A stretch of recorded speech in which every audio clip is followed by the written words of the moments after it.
Perolehan suara Partai Solidaritas Indonesia meroket hanya dalam waktu 3 hari berdasarkan hasil hitung suara manual atau real count KPU.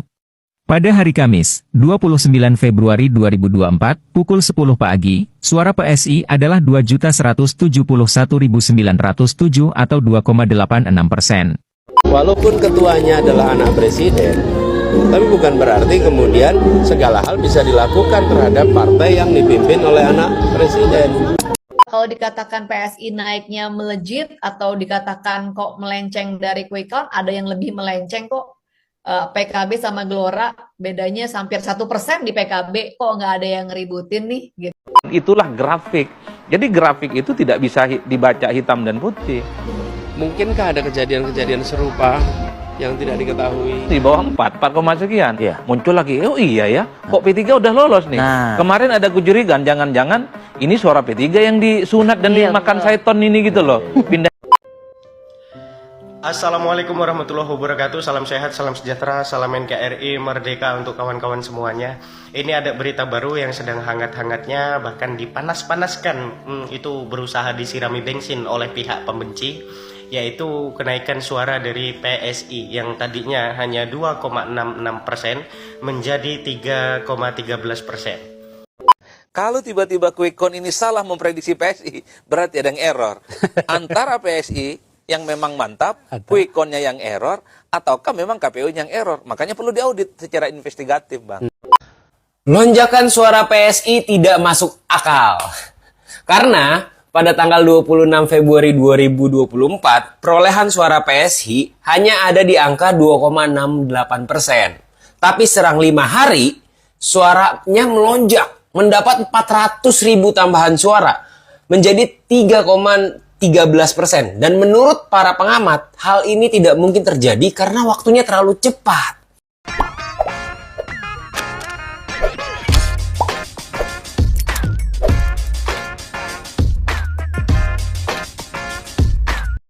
Baik sahabat sekalian, jumpa lagi bersama saya di channel ini, di mana seperti biasa pada channel ini saya akan mereaksi beberapa buah video terkait dengan informasi politik tanah air. Perhitungan dari pihak KPU atau real count terus bergulir dan saat ini sudah memasuki 70-an, hampir 80% ya suara yang sudah masuk, dan menempatkan untuk Pilpres pasangan Gibran masih di urutan pertama dengan 58% lebih, disusul Anies Baswedan 24% dan juga posisi paling terakhir yaitu Ganjar Pranowo dan juga Mahfud MD itu 16% lebih atau hampir 17%.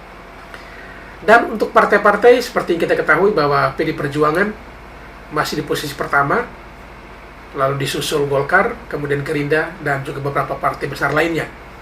Namun di luar dugaan ya, partai PSI berdasarkan quick count itu hanya 2,6% atau 2,8%. Tetapi sangat mengejutkan di mana di real count angkanya terus bergerak maju, bergerak naik, dan hingga saat ini sudah 3,13% lebih, ya, sudah memasuk 3,15%. Artinya bahwa ini di luar dugaan.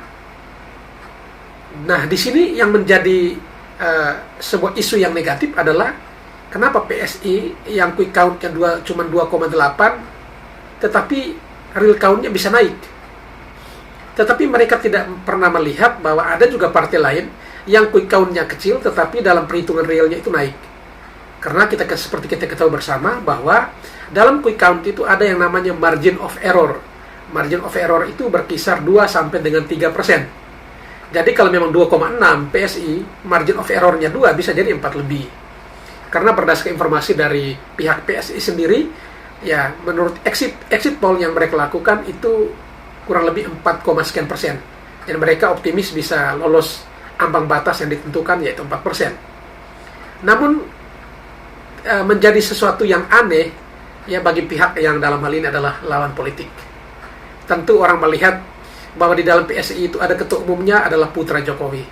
Orang sering mengait-ngaitkan ya kecurangan yang terjadi, isu kecurangan yang sementara ini lagi digulirkan dan dikaitkan juga dengan perolehan suara dari partai PSI ini. Yang berdasarkan quick count cuma 2,6 tetapi real count-nya sudah 3, sekian persen. Ya, berangsur-angsur naik menuju ke 4%, mungkin bisa melewati ambang batas itu.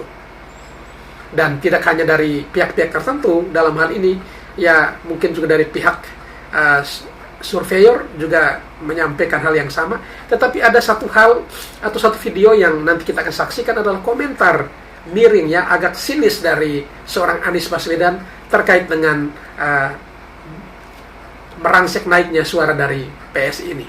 Oleh karena itu, sebelum kita masuk ke videonya, seperti biasa, sebelumnya kepada para sahabatku sekalian yang mungkin belum sempat memberikan dukungan untuk channel ini, mohon dukungannya dengan menekan tombol subscribe dan membunyikan tanda loncengnya, agar setiap video baru yang akan upload pada channel ini, saudara sekalian bisa mendapatkan notifikasinya dan terus mengikutinya dari waktu ke waktu. Dan langsung saja kita ke video pertama, yaitu informasi terkait dengan PSI yang ya pelan-pelan mulai merangsek naik suaranya menuju ambang batas yang ditentukan ya. Dan juga akan disusul ya komentar sinis dari seorang Anies Baswedan, lalu ada klarifikasi atau penjelasan baik itu dari pihak KPU maupun dari pihak PSI. Mari kita saksikan videonya satu persatu. Ada yang mengejutkan pada real count KPU, yaitu suara Partai Solidaritas Indonesia. Partai yang diketuai Kaisang, anak Presiden Jokowi itu telah mengantongi 2.392.409 suara atau setara 3,13%. Angka ini melonjak tajam dibandingkan hasil quick count PSI yang hanya meraih 2,65%. Direktur Eksekutif Lembaga Survei Indikator Politik Indonesia Burhanuddin Muhtadi mengaku heran dengan hasil real count KPU terkait PSI yang menembus 3% suara. Pasalnya, sebuah lembaga survei penyelenggara quick count menyatakan PSI tidak akan lolos parliamentary threshold karena hanya mendapatkan 2,65% pada hasil survei terakhir. PSI menjadi satu-satunya partai yang mengalami pertumbuhan suara yang cukup signifikan. Hal ini berbanding terbalik dengan perolehan suara partai tradisional seperti PDIP, Golkar, Gerindra yang suaranya cenderung stagnan. Bahkan, suara P3 terus menurun secara persentase. Persentase suara Partai Persatuan Pembangunan yang sebelumnya telah menembus ambang batas parlemen terendah yaitu 4%, kini malah turun menjadi 3,97%. Saat ini KPU masih melakukan rekapitulasi berjenjang dari tingkat TPS hingga nanti ke tingkat nasional yang dibahas dalam rapat pleno terbuka di KPU RI. Walaupun ketuanya adalah anak presiden, tapi bukan berarti kemudian segala hal bisa dilakukan terhadap partai yang dipimpin oleh anak presiden. Gini, ini isu rakyat untuk memantau, mengawasi. Saya sudah katakan jauh sebelum pemilu besok waktu itu, datang ke TPS, awasi, dan sekarang saatnya rakyat mengawasi. Karena kejahatan itu takut transparansi. Tidak ada kejahatan yang berani dengan transparansi. Nah, karena itu saya berharap teman-teman media, masyarakat terus pantau agar pada jujur. Kalau memang ada suaranya, ya harus dilindungi. Kalau tidak ada suaranya, jangan diada-adakan. Karena ini adalah aspirasi rakyat. Dan pemilu kita harus jadi pemilu yang membanggakan, jangan jadi pemilu yang memalukan. Kenapa memalukan itu mau disembunyi-sembunyikan yang dikerjakan. Nah, kita mendengar peristiwa itu, rakyat juga memantau dan mengundang kegelisahan. Kalau ini bisa terjadi, berarti yang lain-lain bagaimana? Yang lain itu sama. Mungkinkah ada kejadian-kejadian serupa yang tidak diketahui? Jadi jangan sampai peristiwa-peristiwa yang merupakan penyimpangan lolos dari pengawasan, dan lebih penting lagi jangan sampai dibiarkan terjadi. Perlu pengawasan tetap berarti Pak ini bagi Bawaslu, karena kan ini oke, masyarakat sudah mengupload C1 planonya gitu Pak, bahwa ketidaksesuaian suara ada di situ, tapi kan ini problemnya ada di masalah sirekapnya, sistemnya. Jangan sampai ini nanti membuat cacat pemilunya. Kalau pemilunya cacat, ya cacat semua. Nilai setitik, rusak susu sebelahan. Begitu terjadi peristiwa yang seperti ini, maka itu akan bisa merusak semua. Kalau merusak semua, kepercayaan rakyat bisa hilang terhadap proses pemilu kemarin. Dan pemerintah harus ikut bertanggung jawab. Walaupun ketuanya adalah anak presiden, tapi bukan berarti kemudian segala hal bisa dilakukan terhadap partai yang dipimpin oleh anak presiden. Malah lebih ketat lagi pengawasannya supaya tidak ada jajaran di bawah yang kemudian melakukan kegiatan-kegiatan walaupun tanpa diperintah, tapi inisiatif-inisiatif bisa terjadi. Isu rakyat untuk memantau, mengawasi. Saya sudah katakan jauh sebelum. Ya kenapa cuman rakyat doang? Ya lu juga dong. Lu suruh dong anggota-anggota lu yang lain buat ngawasin. Harusnya sebar ke setiap TPS yang ada di Indonesia. Diawasin satu persatu. Jangan cuma rakyat doang. Emang rakyat nggak ngapa-ngapain? Emang rakyat nganggur? Rakyat juga kerja, Pak. Ada yang dagang. Ada yang kerja karyawan swasta. Mereka masuk kerja. Ada yang toko-toko retail dan lain-lain. Capek banget jadi rakyat. Udah suruh milih, suruh ngawasin. Lu kagak punya suara, rakyat yang disalahin. Pop lu. Teman-teman menyaksikan semua nih, kita cek satu persatu catatan keberatan atau catatan kejadian khusus, itu sampai kepada sumber aslinya. Yang saya maksud sumber aslinya itu adalah formulir C hasil TPS yang itu dijadikan dasar pertama kali pengadministrasian hasil pemilu. Jadi ketika surat suara dihitung, kemudian pengadministrasian pertama dari form C hasil TPS. Jadi nanti kalau ada selisih-selisih, ada keberatan, ada ketidakcocokan, ya kita gunakan ukurannya adalah form C hasil. Mas Iram, aku harus nanya ini, karena tadi Mas Adi Praitno mengatakan bahwa jika nantinya ada partai yang diprediksikan lembaga survei ini tidak lolos, kalau misalnya nanti ketika hasil penghitungan ini akhirnya lolos, apakah KPU ini berani bisa membuka data dari C1 itu, Pak? Membandingkan data dengan data yang dimiliki oleh para lembaga survei? Proses rekapitulasi yang dilakukan secara berjenjang itu dilakukan secara terbuka, dihadiri oleh para saksi peserta pemilu, dihadiri oleh pengawas tingkat kecamatan, ya, pengawas pemilu tingkat kecamatan, badan pengawas pemilu tingkat kabupaten kota, badan pengawas pemilu tingkat provinsi, dan nanti di KPU RI juga akan disaksikan langsung oleh Badan Pengawas Pemilu atau Bawaslu Republik Indonesia. Ya, berkenaan dengan pendapat tersebut, ya, kami tidak punya kapasitas untuk meresponnya karena itu adalah wilayah kajian quick count atau bagaimana metodologi ilmiah dioperasionalisasikan dalam penarikan sampel. Pada kesempatan ini kami tegaskan, ya, hasil resmi perolehan suara peserta pemilu itu dilakukan berdasarkan hasil rekapitulasi yang dilakukan secara berjenjang.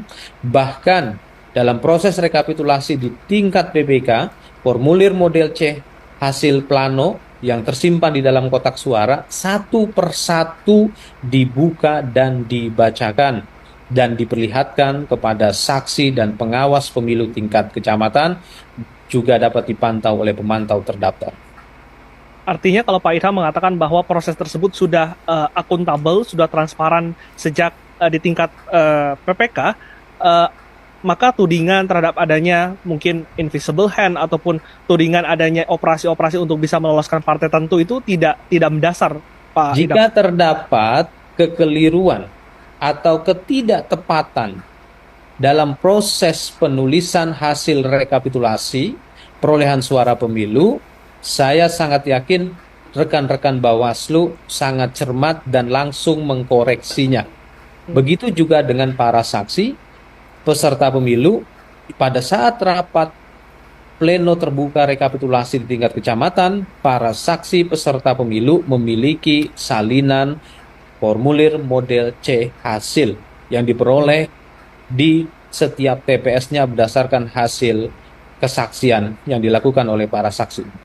PSI baru gapnya hanya sedikit, sudah dituding-tuding yang macam-macam. Jadi tolong agar kita juga menghormati proses yang sedang berjalan di KPU. Ini saat ini baru 65%. Masih ada 70 juta suara yang belum dihitung. Begitu, tolong jangan berpikir macam-macam karena teman-teman semua bekerja di lapangan nggak henti. Saksi itu nungguin mulai dari jam 8, jam 9 pagi sampai tengah malam dan banyak yang nongkrongin. Jadi jangan dipikir ini kerjaan 1, 2, 3 orang gitu loh, sehingga pikirannya seuzon saja. Lebih baik kalau seuzon ikut turun ke proses-proses penghitungan real count, nongkrongin di situ sama-sama supaya kita bisa tahu seperti apa prosesnya daripada cuma bergunjing di sosial media. Banyak juga pengamat yang mengatakan bahwa ada potensi dari invisible hand ataupun yang disebut mungkin operasi senyap untuk bisa meloloskan PSI. Kalau Siskris melihat tudingan ini seperti apa? Ya itu kan pakai teori konspirasi, apapun bisa ya. Menurut survei internal PSI memang seharusnya kita masuk. Ada beberapa indikasi ya. Beberapa indikasi misalnya kalau kita lihat dari konsensus hampir semua lembaga survei menunjukkan bahwa 6 bulan terakhir sebelum pemilu tren PSI itu positif naik. Saya memakai data indikator. Ini ada kalau misalkan hasil quick count dari PSI ini 2,6 sampai dengan 2,7% plus minus 1%. Kalau survei internal PSI sendiri sebetulnya berapa sih sebelum pencoblosan kemarin? Targetnya di berapa? Survei internal kita ada beberapa ya, ada yang 4,4 sekian gitu ya, ada juga yang mencapai 5 bahkan gitu. Ya kan survei juga punya margin of error, tapi yang saya tadi sampaikan penting untuk dilihat kalau membaca survei adalah trennya. Kalau dikatakan PSI naiknya melejit atau dikatakan kok melenceng dari quick count, ada yang lebih melenceng kok. PKB sama Gelora bedanya hampir 1% di PKB, kok nggak ada yang ngeributin nih gitu ya, kok nggak ada yang viralin gitu. PSI baru naik sedikit sudah dituding macam-macam. Jadi saya pikir ini nggak adil juga. Mari kita sama-sama pantau aja prosesnya. Apakah karena ada sosok dari Mas Kaisang di Ketua Umum, Mbak Grace, yang membuat akhirnya sorotan ini sangat terfokus kepada PSI untuk lolos ke Senayan? Ya mungkin juga, Bisa mungkin demikian. Ya saya nggak mau berspekulasi ya, apalagi pakai teori-teori konspirasi tadi, seperti yang tadi invisible hand dan sebagainya. Ya saya pikir Kaisang efek pasti ada ya, makanya kan ada kenaikan signifikan yang tadi saya sampaikan di daerah-daerah, bahkan naiknya sampai beratus-ratus% begitu. Kalau tiba-tiba quick count ini salah memprediksi PSI, berarti ada yang error. Antara PSI yang memang mantap, quick count-nya yang error, ataukah memang KPU yang error? Makanya perlu diaudit secara investigatif, Bang. Ini di mana letak kesalahannya? Kalau Pilpres dan Pileg aja mudah saja bisa ditebak hasil akhirnya, tentu dengan kuantifikasi ilmiah. Kenapa kalau menebak PSI ini paling rumit gitu loh, Bang? Itu artinya kecil, Bang. yang terakhir ini, saya selalu mengatakan di dunia ini ada 3 misteri, Bang, tentang kematian, jodoh, dan kelahiran. Kalau mau ditambahkan 4, PSI lolos parlemen apa enggak? Saya rasa gini lah, saya boleh ya tambahkan ya.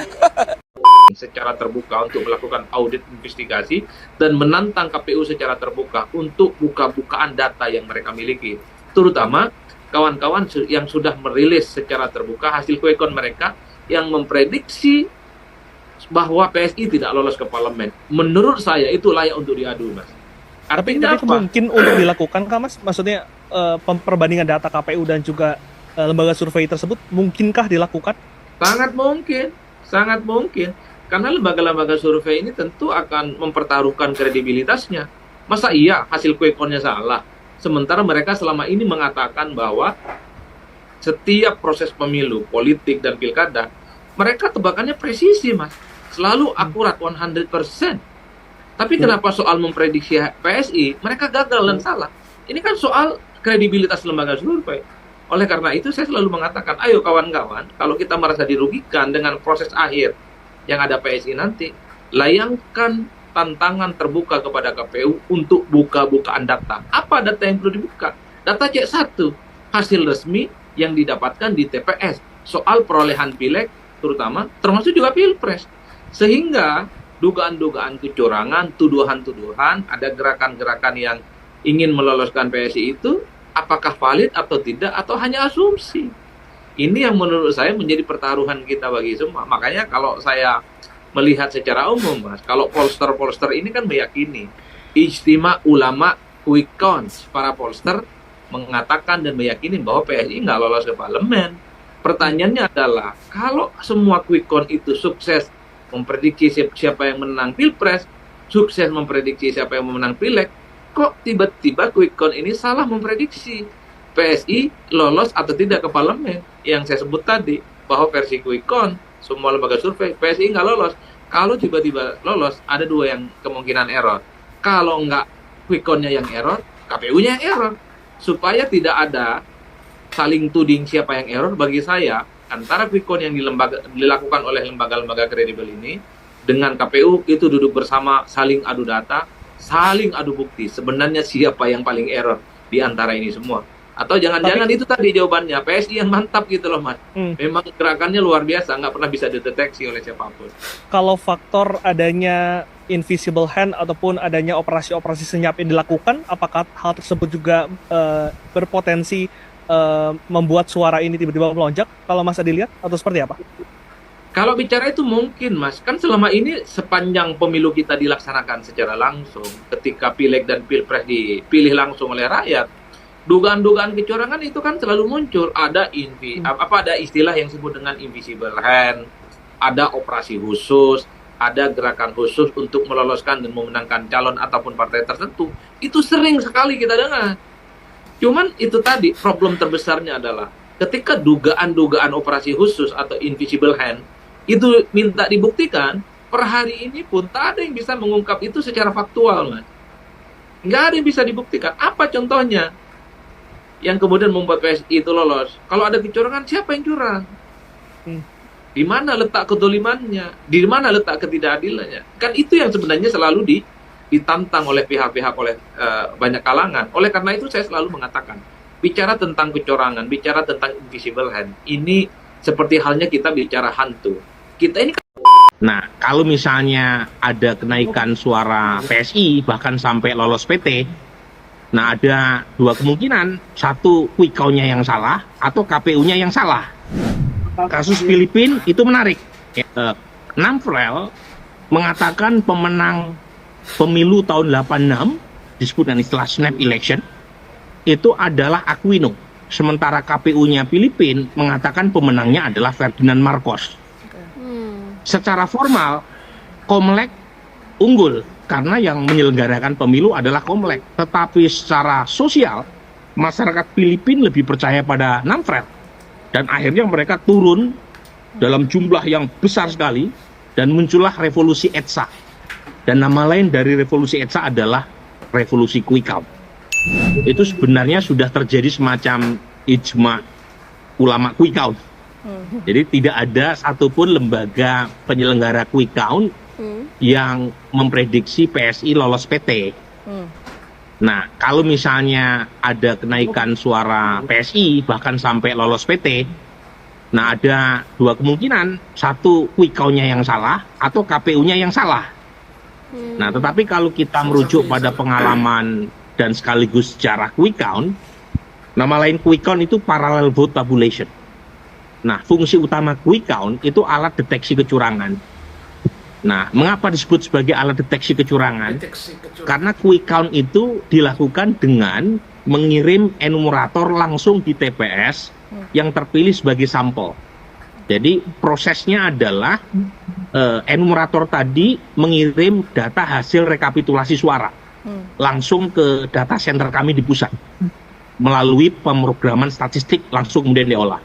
Sementara dalam sistem proporsional, data yang sudah dihitung di tingkat TPS itu dibawa ke PPS tingkat desa, kemudian naik ke atas ke tingkat kecamatan namanya PPK, kemudian naik tingkat kabupaten, naik tingkat provinsi sampai tingkat pusat.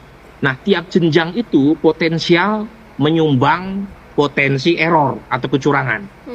Nah, makanya kemudian quick count itu berfungsi untuk membypass penghitungan suara tidak secara berjenjang tetapi secara langsung. Nah, kalau kemudian terjadi perbedaan, kasus Filipina itu menarik ya, kasus Filipina. Kasus Filipina itu menunjukkan ketika terjadi perbedaan antara quick count yang dilakukan oleh Namfrel dan hasil penghitungan suara yang dilakukan oleh Komlek itu KPU-nya Filipina, itu terjadi perbedaan fatal. Namfrel mengatakan pemenang pemilu tahun 86 disebut dengan istilah snap election itu adalah Aquino, sementara KPU-nya Filipina mengatakan pemenangnya adalah Ferdinand Marcos. Secara formal Komlek unggul karena yang menyelenggarakan pemilu adalah Komlek, tetapi secara sosial masyarakat Filipina lebih percaya pada Namfrel dan akhirnya mereka turun dalam jumlah yang besar sekali, dan muncullah revolusi ETSA. Dan nama lain dari revolusi ETSA adalah revolusi quick count. Jadi intinya quick count itu seringkali dianggap lebih powerful untuk mendeteksi potensi kecurangan. Nah, pertanyaannya, apakah kenaikan suara PSI serta-merta ada kecurangan? Belum tentu, kita nggak tahu ini. Saya sendiri ditanya di Twitter saya oleh banyak netizen, saya belum berani mengambil mengambil kesimpulan seperti itu. Bahwa ada anomali, iya. Tetapi apakah anomali itu akibat kecurangan atau operasi politik? Wallahu a'lam, saya belum punya buktinya. Oke, tapi dengan Partai Solidaritas Indonesia membalas kritikan sekaligus sindiran Bendahara Umum Partai Nasdem, Ahmad Sahroni yang meminta PSI untuk tak menjadikan negara sebagai bahan candaan karena mengusulkan opsi angka ambang batas untuk fraksi sebagai pengganti parliamentary threshold. Politikus PSI, Belmondo Scorpio, mengatakan justru Partai Nasdem yang dinilainya sedang melakukan candaan karena telah menerima aliran dana korupsi dari ex-Menteri Pertanian Syahrul Yassin Limpo. Belmondo juga mengaku heran dengan Partai Nasdem, menurutnya tak masuk akal jika partai pengusung Capres 01 itu tak tahu aliran dana tersebut, pasalnya yang melakukan tindak pidana korupsi adalah kader partainya. Sebelumnya, Bendung Nasdem Ahmad Sahroni, menanggapi usulan Dewan Pembina PSI Grace Natali mengenai ambang batas untuk fraksi sebagai pengganti parliamentary threshold. Mendengar usulan tersebut, Sahroni mengaku tak habis pikir. Karena itu ia meminta Grace agar tak membuat candaan seperti itu, sebab usulan tersebut dinilainya sangat ngawur. Kalau betul PSI itu lolos ke parlemen, itu adalah satu-satunya partai politik yang gagal diprediksi oleh quick count. Oleh karena itu, bagi saya nanti, kalau memang PSI terus naik secara signifikan, dan kemudian mereka lolos ke parlemen, dua hal kuncinya. Audit quick count, yang kedua audit KPU, karena jangan-jangan memang ada error di dalamnya gitu loh Mas. Oleh karena itu, quick count bagi saya harus dikembalikan kepada fungsinya untuk menginvestigasi soal adanya dugaan-dugaan kecurangan terkait dengan perolehan suara di pemilu. Karena sejatinya quick count itu adalah instrumen supaya perolehan itu tidak ada yang dimanipulasi, tidak ada yang dicurangi, dan tidak ada yang dirugikan.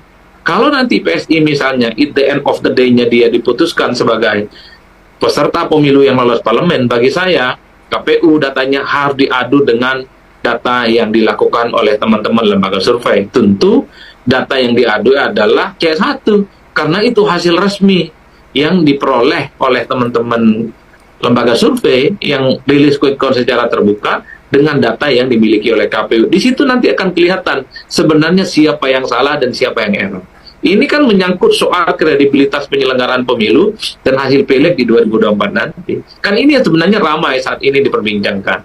Selanjutnya yang menarik biasanya, kalau hasil real count yang dilakukan oleh KPU, datanya yang di-input di Serkap itu misalnya sudah mencapai 60%, biasanya kenaikan dan keturunan atau turunnya perolehan partai itu kan sebenarnya dia konstan, Mas. Tidak ada yang melonjak secara signifikan, karena rata-rata partai ini mendapatkan perolehan suara yang sudah proporsional dan merata. Kalau tiba-tiba ada partai politik ya, di mana hasil Serkap ini sudah di atas 65%, tiba-tiba dia melonjak sendiri, kemudian partai yang lain itu turun trennya, ini yang kemudian menjadi tanda tanya, ada apa? Oleh karena itu ya harus diaudit nanti pada akhirnya. Jadi siapapun pihak yang merasa dirugikan, ingin tahu terkait dengan peristiwa luar biasa yang terjadi pada PSI, ya memang harus rela dan terbuka untuk melakukan satu, audit investigasi, yang kedua perang data, bahwa kenaikan PSI apalagi lolos ke parlemen adalah sesuatu yang tak wajar, atau jangan-jangan memang PSI ini mantap gitu loh Mas, tak pernah bisa diprediksi oleh siapapun. Jangan-jangan memang PSI ini hebat dan keren karena tidak pernah bisa dideteksi oleh alat apapun, termasuk alat quick count yang selama ini dianggap canggih dan paling hebat, selalu tepat memprediksi hasil pemilu. Kan itu saja kuncinya. Memang hebat Mas Adi, atau memang ada penjelasan lain yang mungkin bisa diterima oleh publik terkait dengan kenaikan ini Mas Adi? Kan pertanyaannya begini Mas, banyak yang menduga seakan-akan dalam tanda kutip ada gerakan-gerakan khusus yang berupaya untuk meloloskan PSI. Kan begini, yang kemudian kita sering terima dari medsos, dari kelompok-kelompok aktivis dan pegiat demokrasi terkait dengan adanya kenaikan yang signifikan oleh PSI. Tapi kan kita tidak pernah mendapatkan data yang terkonfirmasi apa gerakan-gerakan khusus itu. Nah, per hari ini itu kan didasarkan pada asumsi dan praduga. Saya terus terang sebagai dosen, sebagai peneliti, ya, ingin tahu persis apa yang disebut dengan gerakan-gerakan khusus itu untuk meloloskan PSI. Karena ini harus dibuka secara transparan. Karena pada saat yang bersamaan, jangan-jangan memang PSI itu suaranya luar biasa. Tapi itu tadi, Pak, pernah bisa dideteksi bahkan oleh quick count sekalipun gitu ya. Inilah yang saya sebut pertaruhan kualitas demokrasi. Ini pertaruhan hasil pemilu kita, salah satunya pileg di 2024. Jadi kalau ada pihak yang merasa dirugikan, janggal dengan ini semua, harus berani secara terbuka untuk melakukan audit investigasi dan menantang KPU secara terbuka untuk buka-bukaan data yang mereka miliki. Terutama kawan-kawan yang sudah merilis secara terbuka hasil quick count mereka yang memprediksi bahwa PSI tidak lolos ke parlemen. Menurut saya itu layak untuk diadu, Mas. Artinya itu mungkin untuk dilakukan, Kak, Mas? Maksudnya perbandingan data KPU dan juga lembaga survei tersebut mungkinkah dilakukan? Sangat mungkin, sangat mungkin. Karena lembaga-lembaga survei ini tentu akan mempertaruhkan kredibilitasnya. Masa iya hasil quick count-nya salah? Sementara mereka selama ini mengatakan bahwa setiap proses pemilu, politik, dan pilkada, mereka tebakannya presisi, Mas. Selalu akurat 100%. Tapi kenapa soal memprediksi PSI, mereka gagal dan salah? Itulah grafik. Jadi grafik itu tidak bisa dibaca hitam dan putih. Mungkinkah ada kejadian-kejadian serupa yang tidak diketahui? Di bawah 4 sekian. Muncul lagi, oh iya ya, kok P3 udah lolos nih. Kemarin ada kecurigaan, jangan-jangan ini suara P3 yang disunat dan dimakan syaiton ini gitu loh. Pindahnya ke PSI, kan begitu orang. Publik tuh harus tahu, data ini kan saling sodok. Siapa datanya yang naik signifikan, dia berpotensi menurunkan yang lain. Kalau suara PSI ini di kantong-kantongnya selalu muncul, yang belakangan tadi kita sebut itu, dimunculkan terus dan diinput terus, itu bisa berpotensi bukan hanya PSI yang naik, tapi dia berpotensi menggerus suara partai yang lain. Itulah grafik. Jadi grafik itu tidak bisa dibaca hitam dan putih. Oleh karena itu bagi saya satu-satunya cara untuk mengukur apakah PSI konsisten dengan perolehan suaranya, apakah dia lolos ke parlemen atau tidak, udahlah, harus dengan hitung manual, itu yang dikawal, Pak. Kita mendengar peristiwa itu, rakyat juga memantau dan mengundang kegelisahan. Kalau ini bisa terjadi, berarti yang lain-lain bagaimana? Mungkinkah ada kejadian-kejadian serupa yang tidak diketahui? Jadi jangan sampai peristiwa-peristiwa yang merupakan penyimpangan lolos dari pengawasan, dan lebih penting lagi jangan sampai dibiarkan terjadi. Termasuk PSI. Kenapa ini ramai? Saya kira variabelnya sederhana. Orang melihat quick count. Orang melihat quick count, apapun ijtima ulama quick count itu, menempatkan PSI itu sangat tidak mungkin lolos ke parlemen, hanya mendapatkan sekitar 2,8 sekian. Ditambah margin of error 1%, paling mungkin. Kabar baiknya bagi PSI, versi quick count itu 3,8%. Masih nggak lolos ke parlemen. Tapi tiba-tiba sehari 2 hari ini kan meledak secara signifikan di berbagai tempat. Publik langsung beranggapan, oh ini nih tanda-tanda ada operasi pasar, langsung suudon muncul. Ada tangan-tangan khusus, invisible hand, ini ilmu suudon. Ilmu suudon. Seakan-akan ini ada upaya-upaya untuk meloloskan PSI. Karena pada saat bersamaan, ada partai politik tertentu yang tren suaranya turun. Terutama partai-partai yang nggak lolos parlemen. Ini yang kemudian dijadikan sebagai konklusi. Pasti ada sesuatu nih pada PSI. Tapi ini karena partainya Brouki aja ini. Ada yang berupaya untuk menyelamatkan dan seterusnya. Mas Adi, kenapa hanya PSI? Jadi disebut ada Gelora juga, PKB yang memang suara sudah besar. Kalau Gelora mau jumping naiknya 200.000, 400.000 dalam sehari 2 hari ini, publik juga aku yakin nggak lolos ini barang. Tentu acuannya versi quick count, kan hasil akhirnya 0,0 sekian %. Kalaupun toh PKB naik secara signifikan, orang juga tahu barang ini naik. Dan lolos ke parlemen. Yang menjadi misteri itu PSI. Lolos ataupun tidak ke parlemen, ini kan menjadi tanda tanya besar. Saya selalu mengatakan, di dunia ini ada 3 misteri. Kematian, jodoh, dan lahir. Yang keempat kalau mau ditambahkan, PSI lolos ke parlemen atau tidak. Ini yang kemudian membuat orang ramai karena dalam simulasi quick count misalnya hasil akhirnya sangat sulit bagi PSI untuk lolos ke parlemen. Tapi per hari ini, sehari 2 hari ini, kemudian suaranya cukup signifikan naik. Inilah yang kemudian membuat seakan-akan ada anomali yang disengaja bahwa PSI ini luput dari deteksi soal apakah dia lolos ataupun tidak. Perolehan suara Partai Solidaritas Indonesia meroket hanya dalam waktu 3 hari berdasarkan hasil hitung suara manual atau real count KPU. Pada hari Kamis, 29 Februari 2024, pukul 10 pagi, suara PSI adalah 2.171.907 atau 2,86%. Kemudian di hari Sabtu, 2 Maret 2024, pukul 15 sore, suara PSI bertambah menjadi 2.402.268 atau 3,13%. Artinya, suara PSI bertambah sebanyak 230.361 suara dalam kurun waktu 3 hari.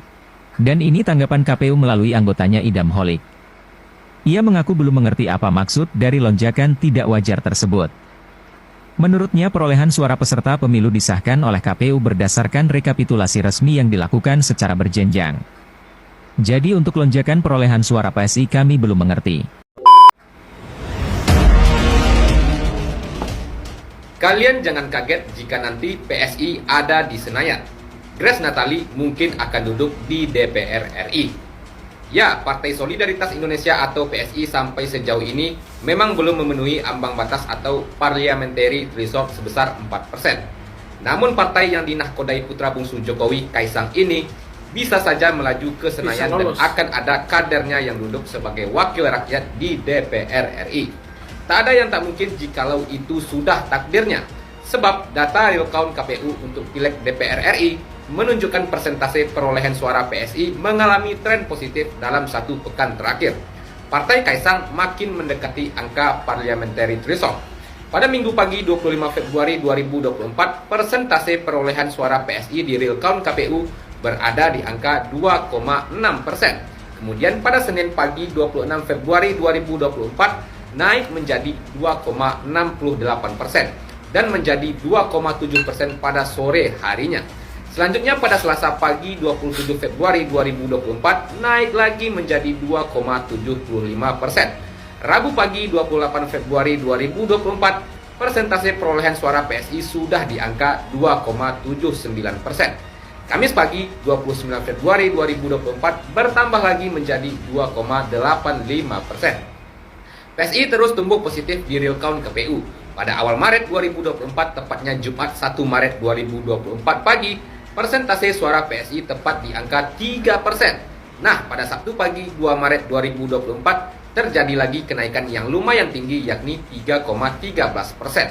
Ini menandakan PSI terus menanjak. Dan bukan hal yang mustahil bila hasil akhirnya PSI memenuhi syarat ambang batas 4% untuk mengirim wakilnya ke Senayan. Dikutip dari pemilu2024.kpu.go.id, Sabtu pagi PSI tercatat sudah mengumpulkan 2.396.906 suara sementara yang berasal dari 65,74% TPS. Peluang PSI masuk ke Senayan tentu menjadi peluang bagi petinggi PSI, Grace Natali Loisa untuk duduk di kursi Senayan dari Dapil DKI Jakarta 3. Per 1 Maret 2024, perolehan suara Grace Natali sudah mencapai 41.705 suara. Grace mendapatkan suara tertinggi dari dapil neraka tersebut. Publik dibuat heboh, PSI tiba-tiba dapat lonjakan suara dalam waktu kurang dari 24 jam. Kok bisa? Jika kita melirik pada hasil real count pemilu, suara PSI ini memang terus naik, teman-teman. Nah, mengacu nih dari data KPU, PSI ini mengalami peningkatan suara sebesar 72.000 lebih dalam waktu 17 jam. Nah, menurut kalian, PSI ini bakal tembus nggak sih ke angka 4% buat lolos ke Senayan? Info terakhir yang gue dapat per tanggal 3 Maret, PSI ini udah ngantongin 2.392.000 suara atau setara 3,12%, yang dimana ini mendekati ambang batas, yaitu 4% kan. Menurut kalian PSI bakal masuk Senayan nggak nih? Drop komennya. Poin saya adalah kenaikan partai Anda itu terjadi pada tanggal 1 Maret 2 jam naiknya 19.000. Nggak, itu kan soal tadi yang saya katakan. Ini kan soal kerjaan KPU nih, rekapitulasi suara. Ya, suara mana yang didahulukan misalnya, saya kasih contoh. Salah satu kemungkinan yang mungkin terjadi adalah pada saat itu, Anda bilang tanggal berapa? 1 Maret. Itu yang masuk ke KPU-nya untuk dihitung, untuk direkap, adalah dari daerah-daerah yang kantong suara PSI. Bahkan kantong suaranya Jokowi. Yang kemudian karena Jokowi milih PSI, dia harus milih PSI. Dan karena dia milih PSI, kadang-kadang dia tidak milih nama orang, karena dia nggak kenal nama orang. Jadi dia pilih nama partainya. Ini kan dugaan-dugaan saya. Jadi kenapa Anda mengatakan bahwa Anda kan mempertanyakan kok bisa sampai sebesar itu? Ya mungkin karena cara menghitungnya seperti itu. Oke. Kalau tadi Anda katakan cara menghitung, saya tunjukkan ya. Ini kita sudah ada beberapa sampel yang kita akan tunjukkan di data grafis kami. Apakah ini kebetulan saja atau memang terjadi kesalahan penghitungan atau memang bagaimana, kita nggak tahu. Kita tunjukkan mungkin. Ya, ini kita lihat ya, ini ada 2 lokasi ya, ada 2 TPS yang kita ambil nih. TPS 004 Bulakan, Cibebet, Cilegon, Banten. Data Sirekap suara PSI itu 69, suara nggak sah itu 1. Tapi ternyata setelah kita cek data foto form C1 hasil, suara PSI 1, suara tidak sah itu 9. Itu yang pertama ya. Yang kedua, lokasi TPS 020 Tanah Grogot, Pasir, Kalimantan Timur. Data Sirekap suara PSI 50, suara tidak sah 3. Data foto form C hasil suara PSI 0, suara tidak sah itu 3.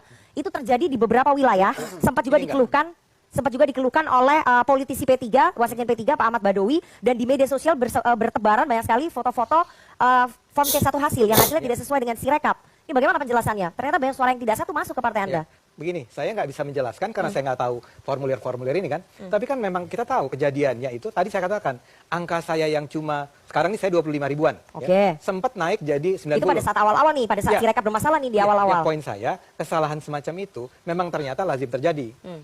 Di PSI misalnya ya, saya sendiri bukan orang yang menelusuri semua persoalan ini kan, tapi saya baca di WhatsApp grupnya PSI dikatakan di situ bahwa di daerah-daerah tertentu, sayang saya nggak bawa nih data-datanya, menunjukkan hal yang sebaliknya.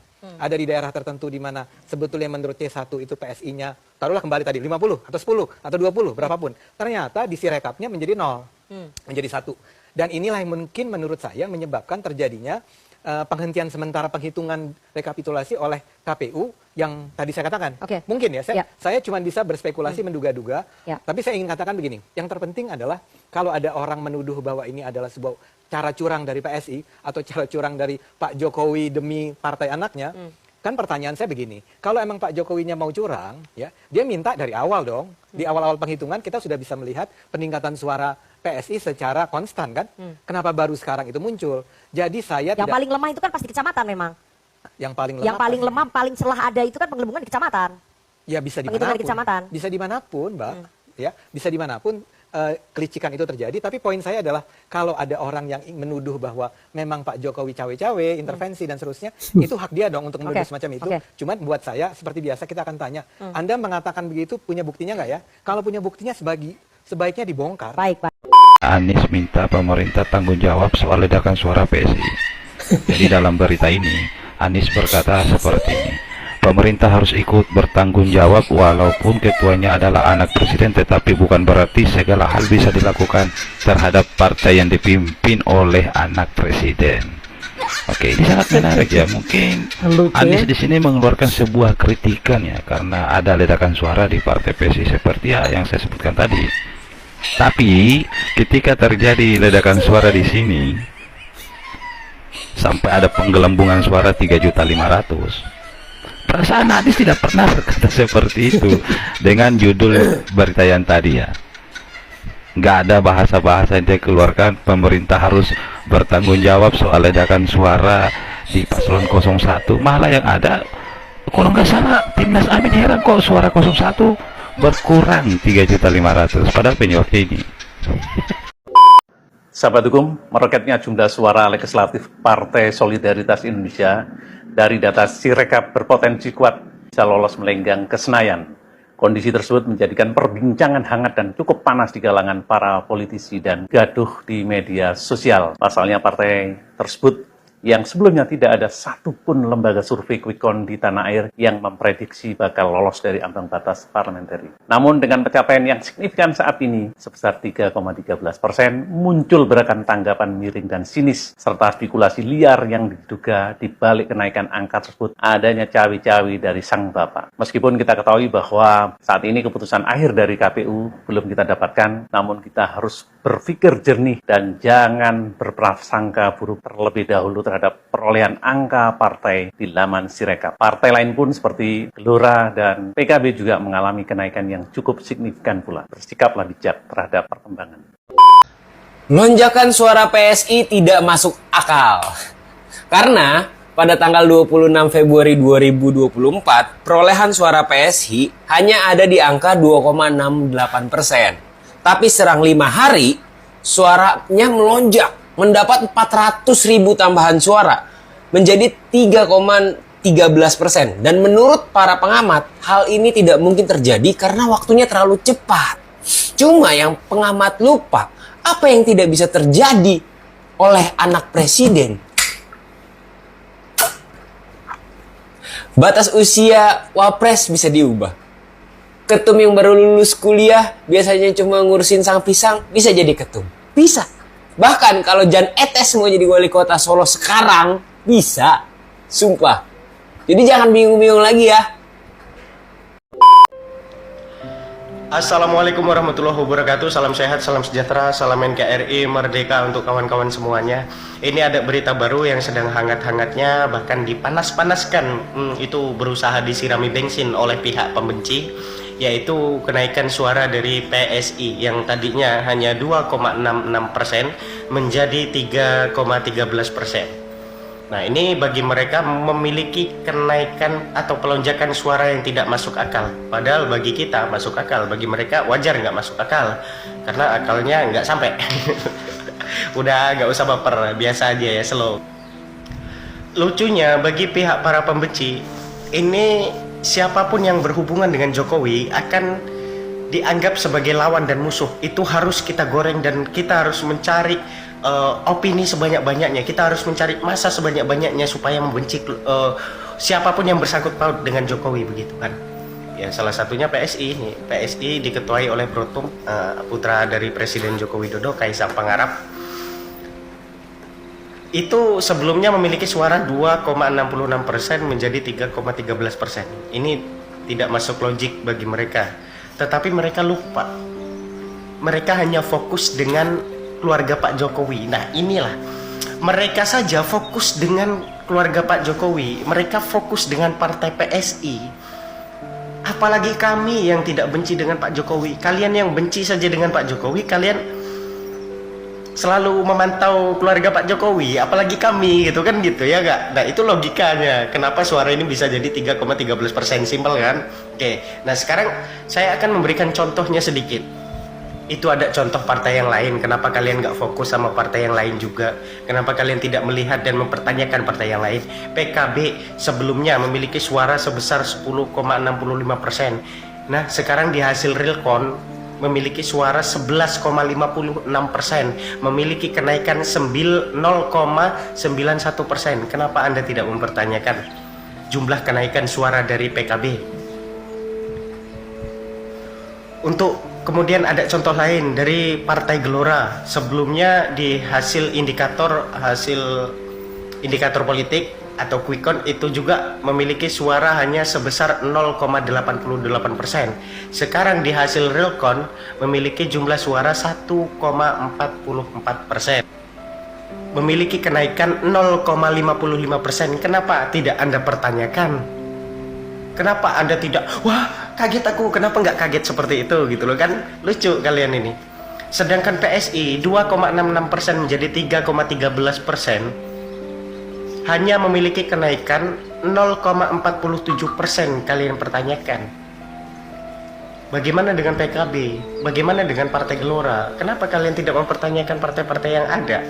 Malah fokus saja ke Partai PSI. Kalian saja yang benci dengan keluarga Jokowi fokus dengan Partai PSI, apalagi kami selaku pecinta pendukung Presiden Joko Widodo, tentu kami lebih fokus. Jadi ingat aja dulu di masa kampanye, suara partai yang menggelegar itu suara partai mana? Bunga Mawar Mekar, bos. Di mana-mana banyak anak muda login ke Partai PSI. Jadi nggak perlulah kalian bertanya, kok nggak masuk akal, yang nggak masuk akal itu akal kalian nggak masuk akal, gitu ya. Oke, salam sehat, salam sejahtera, salam NKRI, merdeka, assalamualaikum. Khusus untuk PSI ya, saya belum buka yang di Gelora. Itu misalnya tanggal 15 Februari angkanya adalah 2,68%. Untuk tanggal 1 Maret itu sudah 3,02%. Ini hanya dari 10 TPS. Dari sini aja udah kelihatan. 383.340 dibagi 10 TPS itu berarti satu TPS berapa angkanya? 8.000. Come on. Karena per TPS saja maksimal 300 ya Bang Roy ya. Makanya, jadi ya saya nggak mau nyalain siapa-siapa dulu, Mas Hergino, tapi artinya dari sini sebenarnya KPU harus cepat mengkoreksi, berarti ada sesuatu yang salah. Baik sahabat sekalian, demikian saja beberapa buah video yang coba saya reaksi pada kesempatan kali ini terkait dengan melonjaknya suara partai PSI yang membuat ya segenap publik terheran-heran karena sebelumnya hanya 2,66 melonjak menjadi 3,13. Namun publik juga mungkin lupa bahwa ada partai lain juga yang mengalami peningkatan yang cukup signifikan, yaitu PKB hampir 1% malah, dan juga Gelora itu 0,50 sekian persen. Sedangkan naiknya PSI ini hanya 0,40 sekian persen. Tapi itu sudah menjadi ya wacana yang dibangun di berbagai tempat, seolah-olah bahwa PSI ini meningkat suaranya karena ada kecurangan, karena ini partai ketumnya anak presiden dan lain sebagainya. Dan memang seperti apa yang disampaikan netizen tadi, bahwa ya kalau ada apa saja yang berkaitan dengan Presiden Jokowi, pasti ujung-ujungnya akan dilihat itu sebagai sesuatu yang curang dan lain sebagainya. Tetapi orang lupa bahwa ada partai lain juga mengalami peningkatan yang cukup signifikan, bahkan peningkatannya jauh lebih tinggi dari partai PSI. Dan perlu diingat juga di dalam quick count itu ada yang namanya margin of error. Kalau ada margin of error 1-2%, berarti wajar lah kalau mengalami peningkatan seperti itu. Karena memang berdasarkan informasi dari partai PSI, dalam hal ini disampaikan oleh Grace Natali bahwa berdasarkan exit poll-nya mereka itu 4% lebih. Lalu survei internal mereka juga ada 4 lebih, bahkan ada sampai 5%. Sehingga ya masih dilihat dari sisi masih wajar. Tetapi namanya juga ya partai ini ketumnya anak presiden, pasti akan dikait-kaitkan dengan ya kecurangan dan lain sebagainya. Karena ini adalah anak presiden yang ketumnya. Lagi-lagi apa saja berhubungan dengan Presiden Jokowi pasti akan dicurigai. Baik sahabat sekalian, setelah menyaksikan video-video tadi, barangkali ada yang mau berkomentar, silakan tulis komentar sebanyak-banyaknya. Dan juga sebelum saya lupa, masih mau ingatkan kepada sahabatku semua yang mungkin belum sempat untuk memberi dukungan buat channel ini, mohon dukungannya dengan menekan tombol subscribe dan membunyikan tanda loncengnya. Dan ingat sahabatku sekalian, subscribe itu gratis. Baik, sampai di sini saja perjumpaan kita, dan semoga kita bisa bertemu lagi di video yang akan datang dengan informasi-informasi menarik lainnya dari seputaran dunia politik tanah air. Sekian, terima kasih dan sampai berjumpa kembali di video berikutnya.